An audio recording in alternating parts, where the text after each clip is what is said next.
Go! Alright, hi guys, welcome back to Attic. Short conversations among friends about the simplest of things, backed up by the deepest of thoughts, all done from our own attic.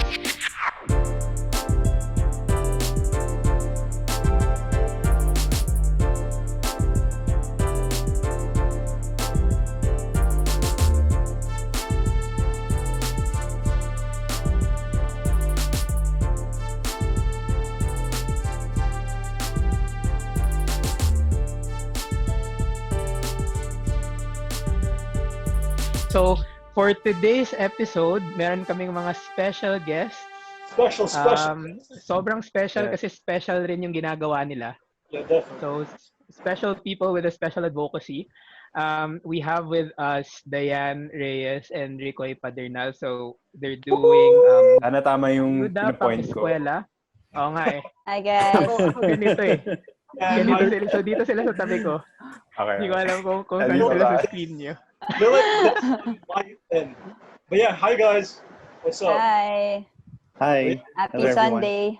Happy Ay, pwede ko Sunday. ba sabihin hindi? Pwede Oo naman. naman. Okay. Pwede. Pwede naman. Pwede. Maraming salamat sa pag-join.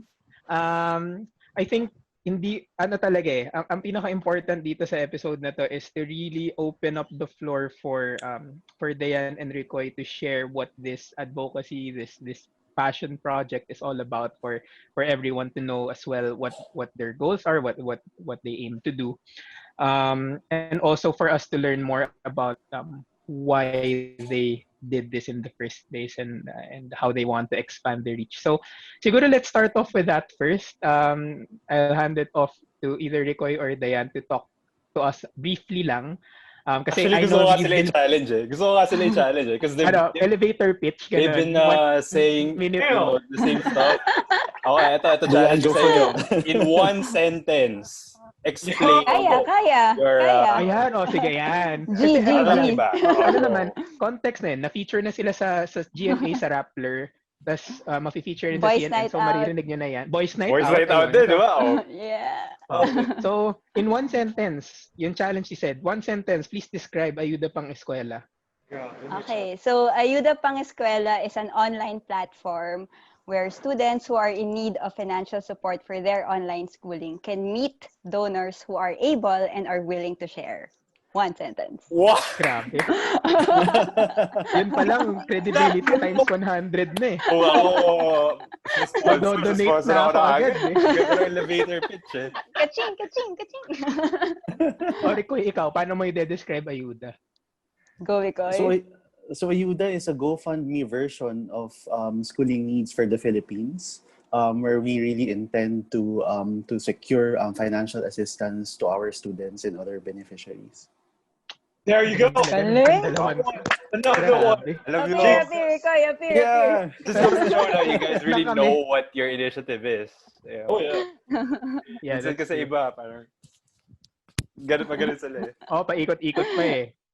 And it's nice to hear na yun nga, like you mentioned, said the fact that they really know what this initiative is all about also just shows how much thought they've put into it, diba? Na it's not just something that they did in like out of a whim, tapos ma-hype to, diba? Pag ano na lang natin. But I mean, you can elaborate din naman, like what kickstarted this whole initiative. Oh. Bakit Actually, niyo sinimulan yan? Ba't di na lang kayo nag-Netflix? Actually, guys, clarify ko, nangyari lang talaga siya bigla. Right. Wow. So I think Okay. yun yung surprise to everyone. We Nangyari stand lang siya corrected. bigla. So, 2 weeks ago, July 31, mga 10 p.m., I was browsing through Twitter kasi ayoko na mag-browse on Facebook kasi sobrang negative na nung news, Yes, diba? yes. Sobrang, na-absorb ko siya eh. So, it's so bad. Sabi ko, okay, tingin ako na Twitter, Shark Tank, people, yung mga ganun yung mga makikita mo dun, diba? And then I saw a post niya of an influencer, if you know him, Makoy Dubs. I think he's popular. Yeah, He's dude. incredibly TikTok. funny. Yo, he used to work in my agency before. Super funny, diba? Super Yeah, funny guy. He's cool. So, na-achieve ko yung goal ko. Natawa ako dun sa video niya. So, yes, positive energy. Pero pagtingin ko sa comments, puro kids na asking for laptop support, financial support for laptop. Wow. So, puro ganun yung comments. As in, parang thousands of comments. #piso para sa laptop.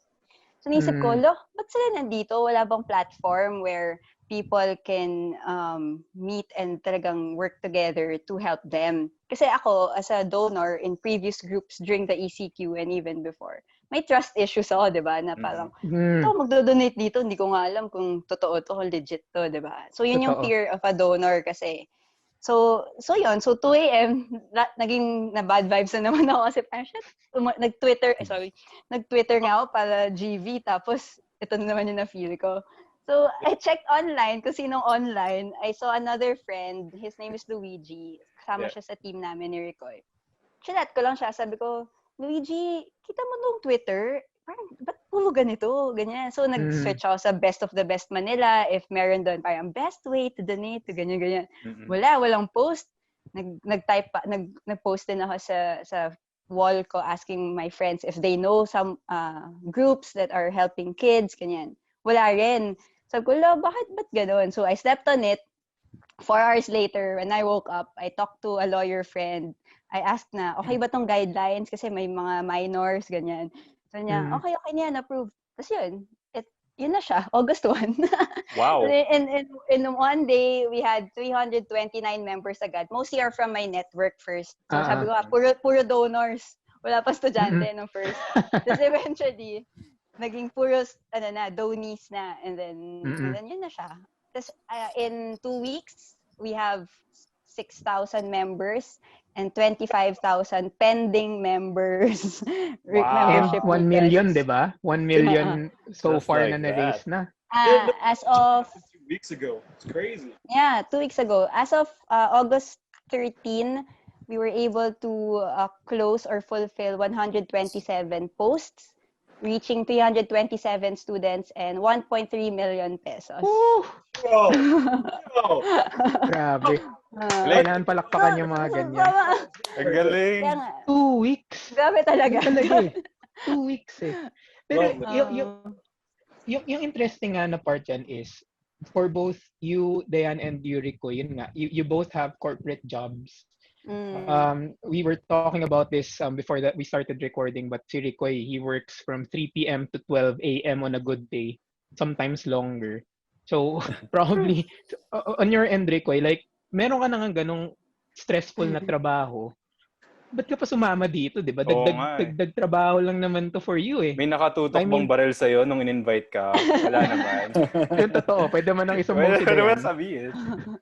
Frankly, because when I was reflecting kasi about the whole yung pandemic, right? You've been clocking more hours because of work. And in particular, for me, I could not really determine which specific day it was already. So because that work was so challenging, and I really wanted to do something different. And when I saw this site, so I wasn't really part of the initial group that Diane set up. No, so I took I think 5 days just to reflect about what I'd be doing, and I approached Diane. Hey, can we do something for this? No. And I thought that there's some light in the initiative, and I felt na parang I think it's a good use of your time, because lagi na lang ikaw nasa bahay doing work, since we're all working from home at this point, and that triggered such variety in the day, where for me I think it's really about getting in touch with possible donors. And setting clear programs to make sure that we grow this fundraising activity. Okay. Ang galing. If Diane was like an overnight thing, ikaw napareflect ka pa. Oo nga eh. Buti na lang Nagmuni-muni si Ricoy. Crucial yung 5 days na yun. I know a lot of people kasi when they think of initiatives or like projects, it's more often than not, it always takes a long time to think about. And you guys would just like a snap. You guys started up. And you're growing. Which is like... I mean, we're here. Yeah, exactly. Continually growing. It's hella young. So now, I have almost 30 volunteers doing this in our own personal capacity on top of our day jobs. I'm very, very thankful because I wouldn't have survived the the 2 weeks without them. Kasi nung first 3 days, ako lang siya, tsaka 2 other volunteers. So imagine talking to all those 37 people na who posted every day while at work. Umiiyak ako sa office kasi naiiyak ako dun sa stories nila. Tapos kailangan kong Grabe. mag-work dito. Oh my gosh. Actually. Yeah. Iba siya. So kung kay Ricoy, more on reflection siya. May iba rin naman sacrifice din siya on our end na parang ako, I really like watching Netflix and K-drama. Now, I haven't seen any Yeah. episode in the past 2 weeks. Yun. Magiging So, Netflix show kayo. Promise. MMK. ikaw magsusulat. I'm all for it. Pwede. Actually nga, yung isa rin na nabasa ko dun sa Rappler article about Ayuda is, like you mentioned earlier, the fact that you talk to each and every one of those students to the best of your ability and to really immerse yourself in their own like personal stories, but sila nangangailangan ng tulong, and for you also to do your due diligence kung baga talaga bang legit na may kailangan tong tao na to.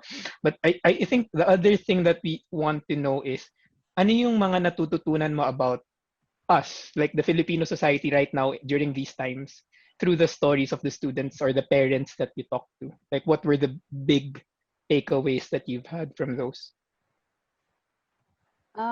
Maybe first is, number one, kailangan, maraming gustong tumulong talaga na Pilipino. I think we are innately good Filipinos, people. We're innately good people.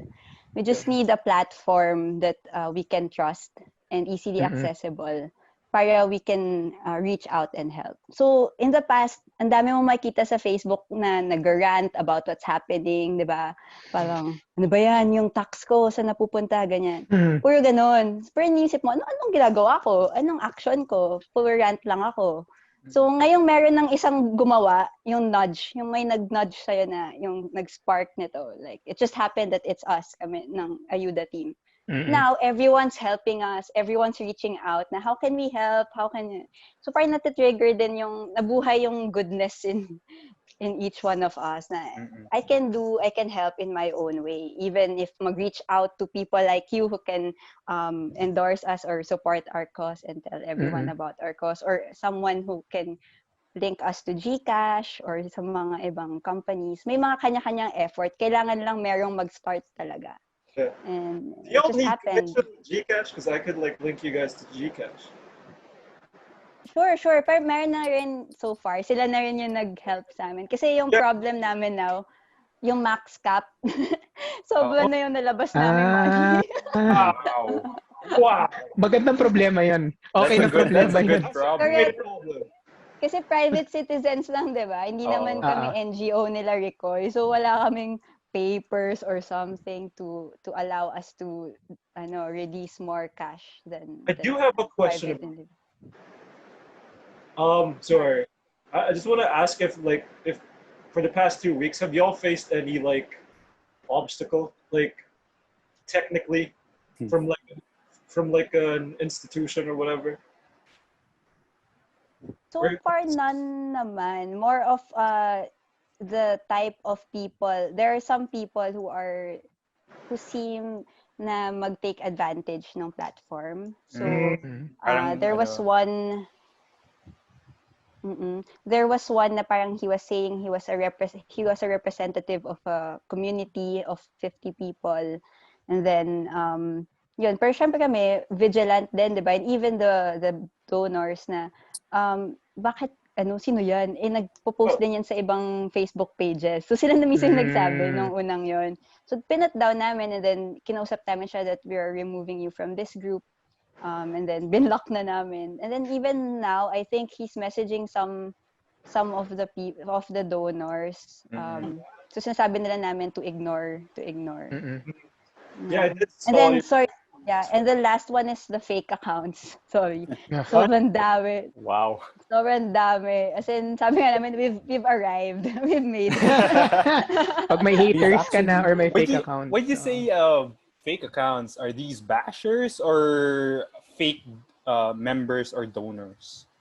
Fake Ayuda Pang Eskwela account, no? Go. Yeah, and so apart from the accounts, Copycats. you have profiles, you have bogus pages, sort of misrepresenting Ayuda, no? So I think there was a night wherein we encountered this. So there's like an account that had more than 10,000 followers already. And if you actually check the page, uy, mas madami pa silang mga members versus the original one. True, And true. I think quite important lang since Diane was mentioning earlier about trust, no? Because this organization is really founded on trust. So everything in terms of setting it up, making sure that the donors really get the gadgets. So we really wanted to make sure that that we protect the people and the cause, no? So during the time wherein we felt na sobrang surge nung fake accounts, we really engaged PNP and NBI and Wow, reporting all these. So I think yun nga, we made it, no, because it's really being copied, and sort of ang ayaw lang namin is that they use this to their own benefits. Correct. Totoo. I suppose Pero- that's an inevitable thing, no? Like people want. I mean, because of the fact it's connected to money. So you know how it is. Jeez. Pero yun nga yung interesting eh. Like, even though you've faced yung mga ganyang fake accounts, potentially may mga tao na taking advantage of the situation, na pagkakaitan yung mga nangangailangan talaga because they position themselves na nangangailangan din. Like, what pushes you na to look beyond this and say na mas marami pa rin mapagkakatiwala ang tao at mas marami pa rin nangangailangan, that this shouldn't stop us from continuing our project? Actually, yun yung realization post ko last Friday. Parang sabi ko, kasi nung una talaga, sobrang nagkagulo kami dun sa chat group na parang, anong gagawin natin? Ang dami fake. Kasi natatakot talaga kami. Tapos parang nag-deep breath lang. Relax, chill, quiet. Pumagano ako, quiet. Tapos parang nag-delegate. Kasi corporate people lahat eh. So may experience on how to handle these things. So talagang we used our strengths in order to somehow solve the situation. But after reflection, uminom muna akong 2 beer nun. Nakakatulong Very, talaga yan. very good. Nakakatulong Very good talaga yan. choice. Tama yan. Nung medyo may tipsy na ako, kumalma na yung utak ko. Sabi ko, okay, marami pa rin namang good people. Kasi people were actually helping share the cause na, ingat kayo sa fake. Ito yung legit. And then eventually, maraming donors yung lumalapit, messaging us as well. We just have to filter talaga among the pending yung number nila. Yung marami na ring media platforms and companies and even key people who are reaching out to help us. So na-outweigh nung good benefits yung bad na nangyari because of that incident. And also, the people, the volunteers, we still continued with our cause. So parang sabi ko nga sa team relax lang, let's go back why we do what we do, why we started this and why we're doing this. Kasi yun lang naman yung magpapatuloy sa atin dito. And then so sample pa-cute na post na hey guys, ito yung milestone, 1 million na tayo. Huwag tayong dito malungkot. May bigger mayroon pa tayong X number of lives that we wish to make a difference. If I may, Diane and Ricoy, parang something that really struck me with this initiative, especially you guys, is the people running Ayuda are still people. Human kayo. Like, napapagod kayo, may trabaho kayo sa labas, gustong-gusto nyo uminom, gusto nyo mag-Netflix, pero sige, push pa rin tayo sa balak natin with this project. What are your next steps for Ayuda to grow even stronger despite it all? Like ano bang plano in the next couple of months? Go Rix. Yeah, Business dev. So actually when I came in, so I was asking Diane, so anong gagawin ko? Because I can't be a moderator because you have to really spend some time reaching out with kids. So Diane deployed me sa business dev, and at that point in time, so we were thinking around how to then grow this organization. So what we first did was to sort of define a roadmap. So actually, one of the roadmaps really was to how do we then increase donor interests, in terms of giving. So we started with this art auction. So that was one of the many that we were thinking of. So actually, if you visit Ayuda from the art, so we just launched it today also. We're auctioning more than 100 paintings, really for the benefit of artists and yung beneficiaries namin, which are the children. So so that's one. And we wanted to put that under the banner of Ayuda Likha, which is we wanted to really encourage artistry from beneficiaries or whomever, no, because we wanted to celebrate yung creativity din ng Filipino people, and we can actually sell that as either as a merchandise, wherein we can still raise funds for the cause. So those are the little things that we're looking to do, at least small steps. Pero now again, for I think last night lang, Chrissy, who's also one of the moderators, worked sort of an arrangement with another partner also outside of the country. We've opened a PayPal account also for International Ayuda. Wow. So we're taking it. It was nothing out of the ordinary. Then we were just putting them as sort of milestones. What do we want to achieve? And seemingly nangyayari siya at nagkakatotoo siya.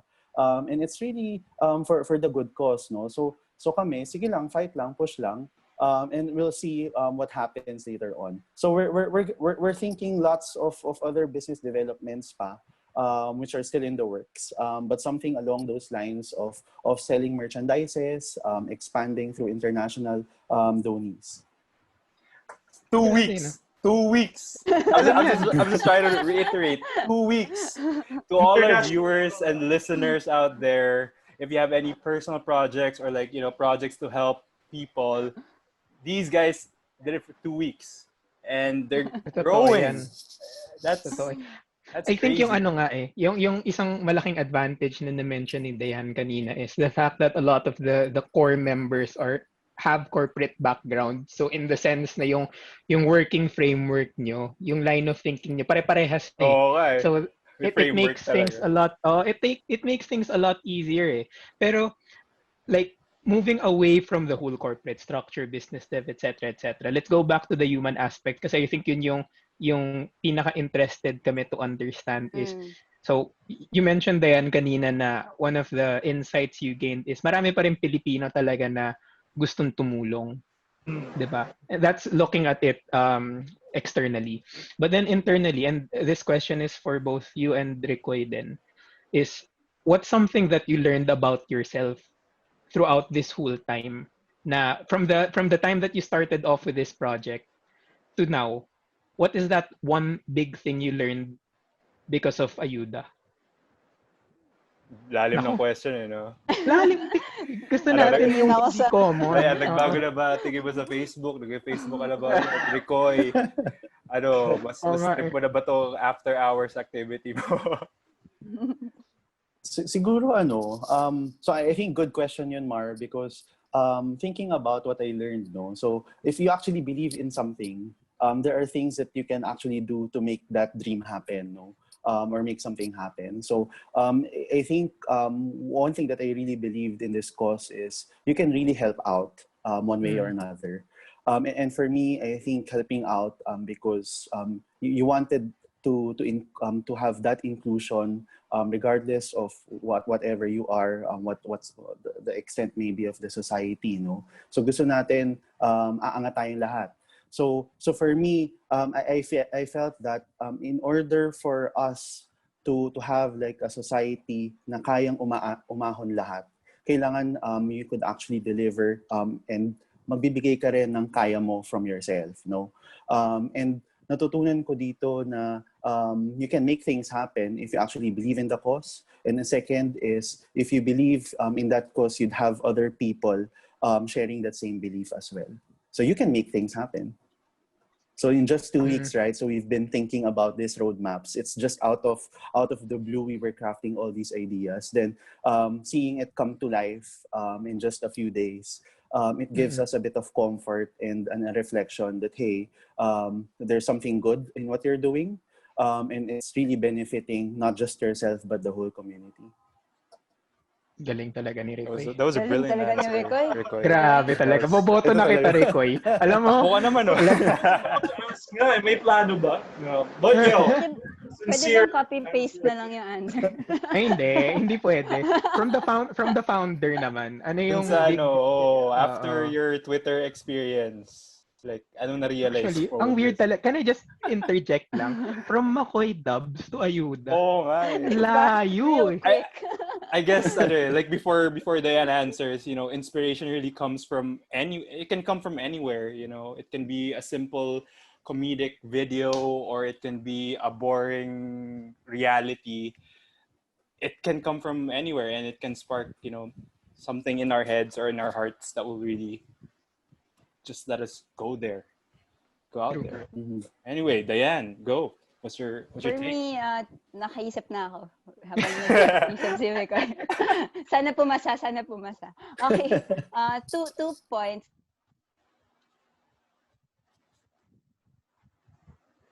Kasi di ba parang tayo, lalo na sa age range natin, I guess naman magkaka-age range tayo. Parang we've always been looking for that. Ano ba yung purpose ko in life? Ano ba yung why ko? And sometimes we spend too much time thinking about it and we don't know when it will come or when we will realize that. Na-realize ko na pwede pa siyang mangyari in an instant. In a whim. Sabi ko kasi, di ba, nagtutwitter Oo nga. lang ako eh. Tapos nangyari siya. Sabi ko, Mhm. ang tagal-tagal ko to iniisip before to the point na wala na akong pake. Tapos biglang nangyari na lang siya. And it seems like this, I feel like this is my calling. So goodbye corporate world. Joke. Anyway. Hindi ako honest. Hindi namin share to sa boss mo. Okay lang. Pero yun yung point ko na parang parang bigla na lang pala siyang dadating. Bigla na lang siyang mangyayari. And then number 2 is, may mga Pilipinong who will never give up sa country, sa Philippines, sa bayan. Sorry, baka very UP, or very Hindi. makabayan. Tama yan. We need Tama that yan. spirit Tama right yan. now. Kailangan natin yan. So, hindi talaga tayo basta-basta mag-give up. I know a lot of people are already considering going out of the Philippines and leaving the country or sukong-suko na sa mga nangyayari. Pero kung meron kang spirit na gusto mo talagang umunlad yung Pilipinas, may way talaga. And in my interactions with the students, you realize na may pag-asa talaga yung Pilipinas. Lalo na kung we people who are concerned get to really interact with them and get to give them this glimmer of hope na kahit mahirap yung buhay, kaya mo pa rin maabot yung mga pangarap mo because may mga taong willing tumulong at gustong tumulong sa'yo. Yeah. Yeah. Ito lang, remind ko lang sa mga Thank you. viewers and listeners, 2 weeks. 2 weeks, man. Yo, I was about to cry for real. Like, yo, that was heartfelt. Naramdaman ko yun. Yeah. Naramdaman ko yun. I think to wrap things up na din, it's also an opportunity for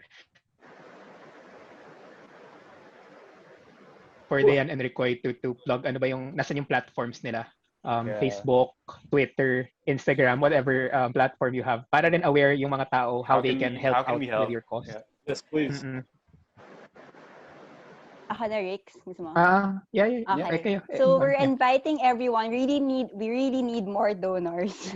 So we're inviting everyone to join our legit and our official Facebook page, Ayuda Pang Eskwela.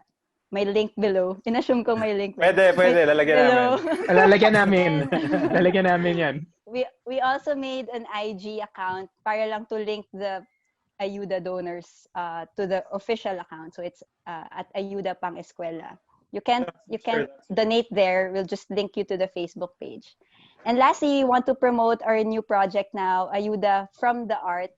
So again, it's a private event, a private auction for the benefit of the artists and the students of Ayuda Pang Eskwela. So bidding starts today, August 16 until August 30. Galing. Kung sino man yung nagpangalan ng Ayuda from the Art, magaling. Nakita ko yung dun. Copywriter approved. May opening sa maraming ahensya, maraming opening. Okay, so anyone, Albert said, any closing thoughts before we officially or formally close Bro, out ako this simple ang episode? closing remarks ko, man. Ah. Just put us up 2 weeks. These guys were able Totoo to yan. follow through with an idea. It's then overnight. Ricoy, 5 days. I bet a lot of people from your group, a couple of days lang then, just to really make this happen. To whoever's watching us right now, listening to us right now, the world is in need of you. Whatever you are feeling, whatever humanity you have in you, we need that. Which it may be a passion project or a project to help other people. Just do it. I mean, Yes. that's it. Just do it. Totoo yan. Albert? I just want to thank Diane and Ricoy for just coming through, not just for themselves, but just being selfless with it. Like, through that act alone, from just like being selfless, that creates a ripple effect. And I'm just incredibly grateful for it because it's incredibly enlightening. I mean, y'all mentioned on how like it adds hope into our like little group of people. Now it's growing still, but yeah. At the end of the day, I really just want to like thank you guys for just like doing what y'all do, and thank you for inspiring us to do better. Maraming salamat din, Diane, Ricoy, for joining.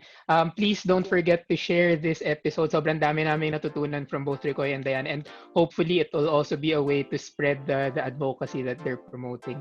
So, until next time, salamat. Thank you. Follow. See you guys. Bye-bye. Happy weekend, everybody. Happy weekend. For real.